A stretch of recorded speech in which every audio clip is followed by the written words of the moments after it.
আসসালামু আলাইকুম রহমতুল্লাহ। জিহাদ ইলেকট্রনিক্সের পক্ষ থেকে স্বাগতম। আজকে আমি আপনাদের মাঝে যে ভিডিওটি নিয়ে হাজির হয়েছি সেটা হচ্ছে এই ধরনের আমাদের ডিজিটাল মিটারগুলোতে কিভাবে বিদ্যুৎ বিল বেশি আসতেছে। আমরা কিন্তু জানতেছি না যে আমাদের মিটারটা ভালো আছে কিনা না নষ্ট আছে। ঠিক আছে? ভাই কারেন্ট না থাকলেও আমাদের মিটারগুলোতে বিল আসতেছে। ঠিক আছে? এখানে এই ভিডিওটি আমি তুলে ধরতেছি। দেখেন এখানে আমাদের কিন্তু মোটামুটি ১০ টা মিটার আছে। কিন্তু দেখেন এখন বিদ্যুৎ নাই। তারপর দেখেন ৩-৪ টা মিটার কিন্তু চলতেছে। ঠিক আছে?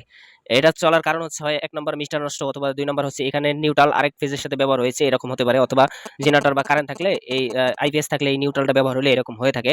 এটা হচ্ছে ওয়ারিং এর সমস্যা হলে এরকম হয়। দেখেন ইএন যদি লেখা ওঠে তাহলে আপনাদের দেখবেন সব সময় আপনার বিল কিন্তু উঠতেই থাকবে। ঠিক আছে? এই সমাধান যদি না করেন ভাই তাহলে আপনাদের সব সময় কিন্তু বিলটা বেশি আসবে। এটা কিন্তু আপনাদের লক্ষ্য করতে হবে যদি আপনাদের এখানে এখন এই মিটারটা কিন্তু ভালো আছে। এখানে কিন্তু কেডব্লিউ লেখা আসছে মানে এটা কিন্তু আপনার বিল উঠতেছে না। ঠিক আছে? এটাই দেখেন ভাই কারেন্ট নাই তারপরেও কিন্তু বিলটা আমাদের উঠতে আছে। ঠিক আছে? এভাবেই কিন্তু আপনারা যদি একটু সতর্ক হন তাহলে আপনাদের অনেক টাকা বিল বেঁচে যাবে। তো আপনাদের দেখেন আপনার বাসায় দেখেন